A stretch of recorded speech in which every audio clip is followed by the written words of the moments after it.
Vilniaus Paukštynas. Lenkiamės premium vištienos skoniams. Ypač valgydami. Estetinės kosmetologijos institutai Vokietijoje ir Lietuvoje Sana Beauty. Pažangiausios technologijos jūsų grožiai. Kadangi Nijolė savo turą po Kauną pradėjo nuo labai vyriškos temos automobilių, kuriems žinoma nebejingos ir moterys, vieną siužetą apie neeilinį odos analizės tyrimą ji nusprendė dedikuoti išskirtinai dailiosios lyties atstovėms. Estetinės kosmetologijos institutas. Esate pati Giedrė įkūrėja ir pati gyvenate Vokietijai. Taip. Ir dirba čia. Taip. Važinėjat. Taip. Ten pradžia jūsų buvo, ar čia jūs pradėjote? Kokia istorija instituto? Pati dirbu šitą darbą 12 metų ir 18 metų gyvenu Vokietijoje. Aišku, grožis tai yra labai svarbus dalykas. Ne tik Vokietijoje, bet ta prasme ir Lietuvoje. Žinau, kad lietuvaitės gražinasi, yra labai gražus. Genai geri mūsų. Taip. O Vokietijai kaip moteris? Galbūt mes Vokietijoje turim daugiau medžiagų, kurios galbūt yra efektyvesnės. Kokybės daugiau, ne? Taip, daugiau kokybės. Tas tikslas buvo ir tai atvežti į Lietuvą. Man yra labai svarbu sutvarkyti odas, ne tik odos paviršių, bet ir gilesnius odos sluoksnius. Dėl to mes dirbame arba pradedame pirmą procedūrą nuo analizės. Taigi nieko nelaukia, Nijolė draugė su kosmetologe skuba atlikti veido odos analizės procedūrą. Kiek laiko užtrunka procedūra? Neilgai, užtrunka tik kelias minutės. Kelias minutės? Taip, yra neskausminga procedūra, nes pirmiausia, kaip sakau, žiūrėsime jūsų odos drėgmę, žiūrėsime elastingumą, Taip. žiūrėsime, kokio jums reikėtų produkto nuo saulės, ar tai 20, 30 ar 50 apsauga nuo saulės.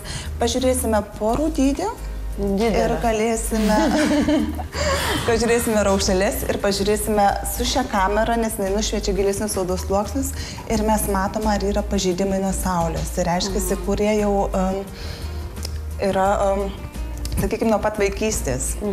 Ne tik tai nuo vakar, nes daug kas ateina iš klienčių pas mus ir sako, aš nesideginu jau ilgai, aš saugau odą, bet šitie pažeidimai matome tikrai nuo pat vaikystės. Nes manau, kai mes Nu, mamyte, laikykis. Tai pirmiausia, pamatuosim jūsų odos drėgmę, Nijolė. Labai įdomu. Man taip pat. Dabar pamatuosim jūsų odos elastingumą. Geriausia vieta yra elastingumui matuoti ir pamatyti, kaip jūsų oda dar gali pati regeneruotis, nes kaip jūs žinot, pagrindę, jeigu senstame, tai yra pirma vieta, Kas čia? kurioje taip, Čia žandikauliai. Dabar nustatysime mes, šiaip kokiu jums reikėtų kremo nuo saulės. Kokio stiprumo Taip, kremo? kokio stiprumo, taip, nes jeigu Kiek jautri mano oda yra saulės spinduliams, ultravioletiniams? Gerai, dabar pažiūrėsim jūsų odos riebumą, Nijolė.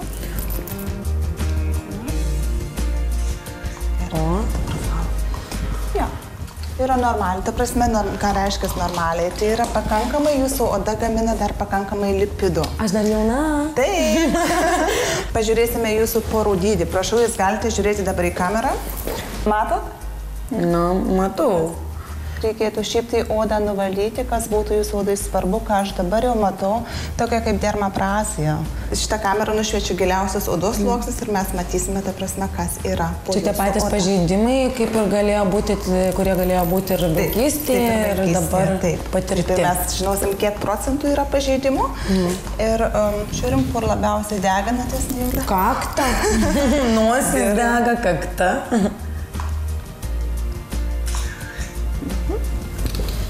Šiaip turite, matote, kur yra žalia. Matau. Kas yra, tai yra jūsų pažeidimai po oda, ne ant odos paviršiaus, nes jie nėra matomi. Kas gali būti pasiekmė po šitų pažeidimų, kaip jūs manot? Raukšlės. Kas dar? Spuogai? Ne, Šiaip tai pigmentacija. Pigmentacija Taip, galima. ir degeneruota oda. Nijolė, dabar ištyrėme mes jūsų odą, žinome jūsų odos būklę ir dabar norėčiau aš jūs perduoti savo kolegai Eglei. Gerai. Jinai jums parinks tinkamiausius jūsų odai produktus ir patars, ką jums reikėtų daryti su jūsų oda toliau. Tai gerai, Eglė, aš esu pasiruošusi atstatyti savo odą į tą gerąją būklę, kokia buvo kažkada tikriausiai nežinau. Aš padėčiau Nijolę. Jūs man padėkit. Veikti kompleksiškai. Tai yra ne tik drėkinti odą namuose, tačiau ir atlikti kelias procedūras kosmetologo kabinete. Jūsų odos būklės atstatymui patarčiau jums daryti tokią kaip mikrodermabraziją, kuri nuvalytų negyvas odos ląsteles, taip pat padėtų jūsų odai puikiai absorbuoti veikliąsias medžiagas, kurias jūs naudosite namuose. Tai tokį tą maišiuką aš jau kraunu tada. Prausiklis, losjonas ir kitos kosmetikos priemonės, padėsiančios Nijolei prižiūrėti veido odą namuose, jau keliauja į pirkinių krepšį.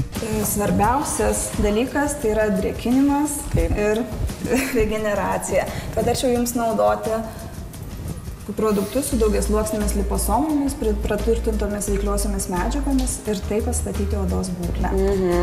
Bože, kiek tai moteriai reikia visko. Rekomenduoju pakių odai naudoti priemonės su argeralinu, kuris yra natūralus botokso pakaitalas, leidžiantis neatsirasti giliom raukšlelėm. Ir vienas iš svarbiausių priežiūros produktų vasaros metu yra saulės kremas. Jūsų odai reikia labai didelės apsaugos, kadangi pažeidimai slypintys jūsų odoje yra labai dideli. Patarčiau jums naudoti SPF 50 apsaugą nuo saulės. Ačiū jums labai. Ačiū jums. Atvyksiu pas jūs, neatpažinsit. Tai kas ta gražuolė čia įplūkė. Iki malonaus pasimatymo. Ačiū jums labai. Iki. Ate?